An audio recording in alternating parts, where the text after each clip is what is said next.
Suatu hari ada seorang raja yang memiliki 4 istri. Istri keempat adalah istri yang paling disayangi. Dia sangat tergila-gila kepadanya. Sang raja selalu menghiasi istri keempatnya dengan pakaian yang anggun, perhiasan yang mahal, dan menghidangkan makanan yang paling enak dan memperlakukannya dengan pelayanan terbaik. Pokoknya apapun dilakukan untuk membahagiakan istri keempat ini. Istri ketiga juga sangat disayang dan dimanja. Bahkan kerap kali dia memamerkan ke kerajaan tetangga. Walaupun sang raja kadang merasa takut bahwa suatu hari istrinya ini gak setia dan akan meninggalkan dia, berpaling kepada yang lain. Istri kedua pun memiliki tempat yang khusus di hatinya. Kepadanya lah sang raja sering mencurahkan isi hati dan mengadukan masalah-masalah pelik yang dihadapinya. Istri kedua adalah orang kepercayaan yang bisa menjadi seorang pendengar yang baik, perhatian, sabar, dan membantu raja melewati masa-masa sulit. Berbeda dengan istri kedua, ketiga, dan keempat, istri pertama sebenarnya adalah wanita yang sangat setia. Sesungguhnya dia yang sangat berjasa, karena dialah yang dari sejak awal membantu sang raja sampai sang raja bisa berada di posisi sekarang ini. Namun sayangnya dia jarang diperhatikan. Sang raja tidak lagi mencintai dan bahkan selalu menghiraukannya. Suatu hari sang raja jatuh sakit dan dia tahu umurnya gak lama lagi. Karena dia gak mau sendiri di alam baka nanti, dia pun meminta istri tercinta untuk menemaninya. Raja pun memanggil dan bertanya kepada istri yang keempat, "Sayang, kamu tahu kan bahwa aku tuh lebih mencintai dan menyayangi kamu dibandingkan istri-istriku yang lain.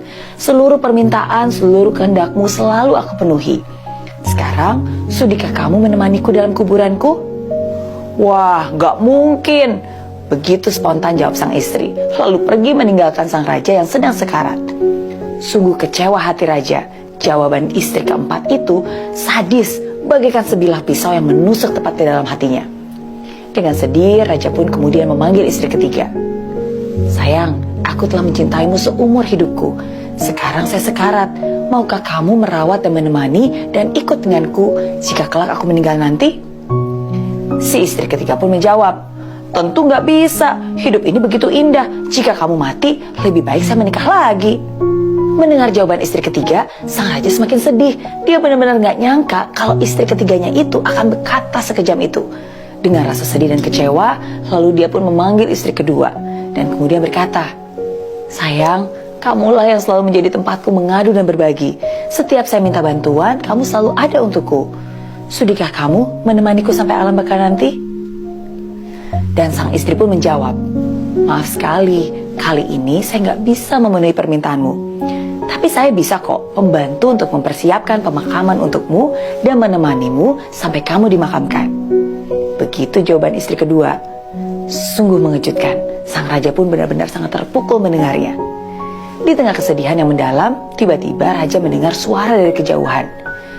"Saya yang akan menemanimu. Saya akan setia mengikutimu dan menemanimu kemanapun kamu pergi." Sang raja pun memandang kepada pemilik suara. Ya, dia adalah istri pertamanya. Wanita kurus kering yang merana karena ditelantarkan dan disia-siakan oleh suaminya sendiri. Dengan nada penuh penyesalan dan duka, sang raja pun berkata, "Maafkan aku sangat menyesal. Seharusnya dulu aku memperlakukanmu secara adil, merawatmu lebih baik ketika aku punya kesempatan." Tidak lama kemudian, sang raja pun menghembuskan nafas terakhirnya. Dari kisah tadi, kita bisa belajar. Sebenarnya kita semua memiliki 4 istri dalam kehidupan kita. Istri yang keempat adalah tubuh kita sendiri. Kadang kita terlalu mencintai fisik kita, memberikan pakaian yang terbaik, perhiasan, kosmetik, dan tanpa kita sadar bahwa semua itu hanyalah sementara. Kegagahan, kecantikan, dan keindahan fisik itu akan pergi begitu kita meninggal dunia. Istri yang ketiga adalah harta benda, status, dan kekayaan yang kita miliki. Kita meluangkan begitu banyak waktu untuk mengumpulkan semua itu. Tapi tidak ada satupun yang bisa kita bawa dan miliki selamanya. Begitu kita meninggal, dia akan pergi dan berpindah tangan menjadi milik orang lain. Istri yang kedua adalah keluarga dan sahabat, orang-orang terdekat kita, yang kita percaya dan selalu ada untuk kita. Tapi gak peduli seberapa setia dan seberapa lama kita hidup dengan mereka, yang paling mereka bisa lakukan hanyalah menghantarkan jenazah kita sampai ke liang kubur. Dan istri pertama kita adalah jiwa kita. Kadang kita sering mengabaikannya karena terlalu sibuk mengejar harta, mengejar kekuasaan, kesenangan duniawi. Padahal jiwa kita, our soul, adalah satu-satunya hal yang akan bersama kita kemanapun kita pergi. Bahkan ketika kita nanti harus meninggalkan dunia ini.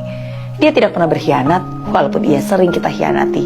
Ia tidak akan pergi walaupun kita sering mengabaikannya. Jagalah tubuhmu, nikmatilah hasil kerja kerasmu, luangkanlah waktu bersama keluarga, sahabat, dan mereka mencintaimu. Tapi jangan pernah lupa untuk merawat hatimu. Jangan pernah lupa untuk memberi makan jiwamu.